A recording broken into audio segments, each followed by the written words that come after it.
Stock மார்க்கெட்டை அடிப்படையிலிருந்து learn பண்ணணுமா? Chart trading, support and resistance, entry, stop loss, target என அனைத்தையும் பிராக்டிக்கலாக ஒன் டே லைவ் ஒர்க் ஷாப்பில் லேர்ன் பண்ணுங்க. கால் 8072586715. Link in description. வணக்கம் ரவி சார். வணக்கம் சார், வெல்கம் பேக் டு ஜெபு வழங்கும் ஃபைனல் ட்ரேட். வணக்கம். ஸோ இன்னைக்கு பார்த்தீங்கன்னா மார்க்கெட்ல நிஃப்டி வந்து 25 புள்ளிகள் வந்து ஏறி இருக்கு, சென்சஸ் வந்து 83 பாயிண்ட் புள்ளி ஏறி இருக்கு. ஸோ இன்னைக்கு உங்களோட ஒப்பீனியன் என்ன சார்? ஓகே, இன்னைக்கு மார்க்கெட் பார்த்தீங்கன்னா ஒரு கன்சால்டேஷன் ரேஞ்சில் இருந்திருக்காருல நம்ம பார்க்குறோம் நிலேஷ். முக்கியமாக பர்டிகுலர்லி நம்ம பார்க்க போகுமானால் நிஃப்டி வந்து அந்த ஒரு டைட் ரேஞ்ச், ஒரு 100 பாயிண்ட்ஸ் தான், 24,520 24,520 ஹை பார்த்தீங்கன்னா 24,611. ஸோ ஆல்மோஸ்ட் ஒரு 100 பாயிண்ட் ரேஞ்சுக்குள்ள டைட்டாக இருந்தது நம்ம பார்க்கிறோம். நாள் பூரா ஒரு அந்த 100 பாயிண்ட்டுக்குள்ள டுவர்ட்ஸ் ஒரு இறக்கத்தை சந்தித்ததை நம்ம பார்த்தோம். கடைசி ஒரு மணி நேரத்தில் ஒரு ஏற்றம். ஸோ சந்தை வந்து வெயிட்டிங் ஃபார் டைரக்ஷன் அப்படின்றத எனக்கு தோன்றுகிறது. முக்கியமாக அந்த கன்சாலிடேஷன் ஃபேஸில் இருக்கக்கூடிய ஒரு சந்தையை தான் நம்ம பார்க்குறோம்.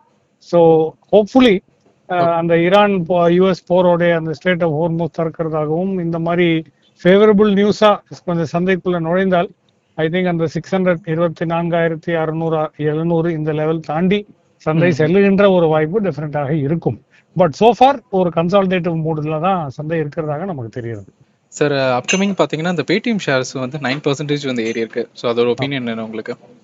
ஓகே, பேடிஎம் வந்து நீண்ட காலத்துக்கு அப்புறம் இன்னைக்கு ஒரு பெரிய அளவில் ஒரு ஏற்றத்தை சந்தித்து பார்த்தோம். அஃப்கோர்ஸ் இந்த நிகழ்ச்சியை கேட்குறவங்களுக்கு தெரிஞ்சிருக்கும், பேடிஎம் வந்து கொஞ்சம் ஸ்ட்ரகிள் ஆன ஒரு காலகட்டம் இருக்கிறது. அவங்களுடைய பேமெண்ட்ஸ் பேங்க் அந்த ஸ்ட்ரகிள்லாம் இருந்தது. பட் சமம் இன்னைக்கு வந்து பர்ன்ஸ்டீன் அப்படின்ற ஒரு கம்பெனி வந்து ஒரு ரொம்ப ஃபேவரபுளான ஒரு ரிப்போர்ட் வந்து கொடுத்துருக்காங்க with an expected target that is even above the issue price. அதாவது இவங்களோட இஷ்யூ பிரைஸ் வந்து 2,150 ரூபா அப்படின்றது இருந்தது.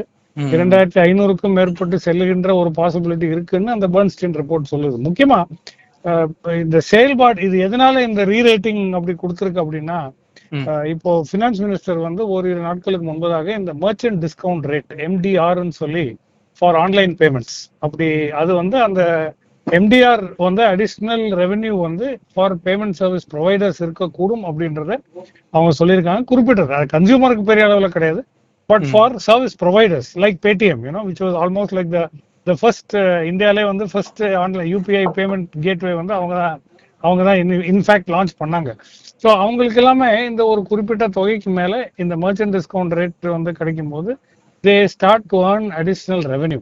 ஸோ அந்த ரெவென்யூ மூலமாக இவங்களோட அட்லீஸ்ட் ஒரு 20 to 30 பேசிஸ் பாயிண்ட்ஸ் வந்து இவங்களுடைய ப்ராஃபிட்ஸ் அண்ட் வருவாய் வந்து இன்க்ரீஸ் ஆகக்கூடும் அப்படின்றதையும், அண்ட் பை 2030 வந்து நல்ல ஒரு இன்க்ரீஸ் கிடைக்க ஒரு பாசிபிலிட்டி டெஃபினட்டாக இருக்கிறது. ஐ திங்க் அதுதான் காரணம் வந்து அந்த ரீரேட்டிங் கொடுத்ததுக்கான காரணம். ஸோ இதன் அடிப்படையில் markets always have the habit of discounting good news. அது குட் நியூஸாக இருந்தாலும் பேட் நியூஸ் இருந்தாலும் டிஸ்கவுண்ட் பண்ணுறது தான் மார்க்கெட்டோட வேலை. அந்த ஃபேவரபிள் நியூஸை டிஸ்கவுண்ட் பண்ணி இன்னைக்கு அந்த நல்ல ஒரு ஏற்றத்தை பேடிஎம் ஷேர் சந்தித்ததை நம்ம பார்த்தோம். But we'll have to wait and see how this whole thing translates out. இதோட ரியாலிட்டி எப்படி இருக்கும்ன்றது we'll have to wait and see. It's a story that is building. But இன்னைக்கு வந்து ஏற்றத்துக்கான காரணம் இந்த மார்க்கெட் வந்து இந்த பாசிட்டிவ் நியூஸ் டிஸ்கவுண்ட் பண்றது தான். Oh super sir, super. And upcoming பார்த்தீங்கன்னா இந்த டைம் நம்ம டைட்டனோட ஸ்டாக்ஸ் வந்து ஜம்ப் ஓவர் 2.5% வந்து இதா இருக்கு. ஸோ அதை பத்தி ஒப்பீனியன் என்ன உங்களோட?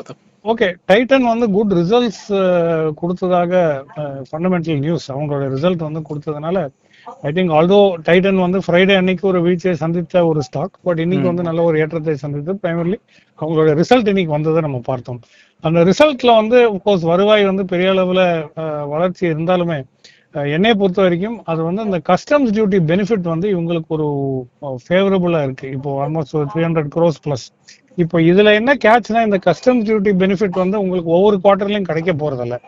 It is like one of it comes once in a way, இந்த மாதிரி duty and settlement that comes. So இது வந்து இந்த குவார்ட்டருக்கு நமக்கு பெனிஃபிட்டா நம்ம எடுத்துக்கலாம். அது வந்து ஓகே ஃபேவரபுளா இருக்கு, ரெவென்யூ ஏறி இருக்குன்னு காட்டலாம். பட் அது தொடர்ச்சியாக அடுத்த குவார்ட்டருக்குமே இருக்குமா அப்படின்றத நம்ம கவனிக்க வேண்டிய ஒரு factor. However demand for gold and gold jewelry continues to be on the increase. So there could be a possibility of performance improvements coming up. Titan has been ஒரு ஃபேவரட் ஸ்டாக் தான் நிறைய பேருக்கு. பட் அஃப்கோர்ஸ் அதோடைய விலை வந்து prevents retail investors from taking position. 5100 ரூபாய்க்கு மேல இருக்கக்கூடிய ஒரு பங்கின் விலை. ஸோ டெஃபினட்டாக ரீட்டைல் அவ்வளோ எக்ஸ்போசர் வந்து வைத்திருக்க மாட்டார்கள் except for those that have been holding it. But பெரும்பாலும் it is a good thing to note that jewellery stocks leader like Titan almost ஒரு 26% 22% ரிட்டர்ன்ஸ் வந்து ஜனவரிலேருந்து இன்னைக்கு வரைக்கும் கொடுத்துருக்கு. வேற வென் கம்பேர்ட் டு நிஃப்டி பார்த்தீங்கன்னா நிலேஷ், அது நிஃப்டி வந்து -6% return. Actual return of the Nifty is -6. வேற டைட்டன் வந்து 22% கொடுத்ததுனால there could be a lot of interest for people heading towards the stock. But என்னை பொறுத்த வரைக்கும் அந்த கஸ்டம்ஸ் டியூட்டி பெனிஃபிட் ஒரு பெரிய ஃபேவரபிள் விஷயமாக நம்ம எடுத்துக்கொள்ள வேண்டாம். அஃப்கோர்ஸ் ரெவென்யூ வருவாயெல்லாம் இருக்கிறது, பட் அந்த கான்ட்ரிபியூஷன் வந்து sizeable. So hopefully I would look at this ஒரு ஸ்லோலி டிஸ்கவுண்டட் மாதிரி தான் நான் இதை கவனிக்கிறேன். Nilesh. Sure sir, sure. And last and final question. So இந்த மில்கி மிஸ்டோட ஐபிஓ ஜிஎம்பி நியூஸ் 20% வந்து நாளைக்கு இருந்து ஓப்பன் ஆகுது. ஸோ அதை பத்தி உங்களோட ஒப்பீனியன் என்ன உங்களுக்கு? ஆமா, மில்கி மிஸ்ட் வந்து சவுத்ல வந்து one of the largest dairy producer. dairy dealers.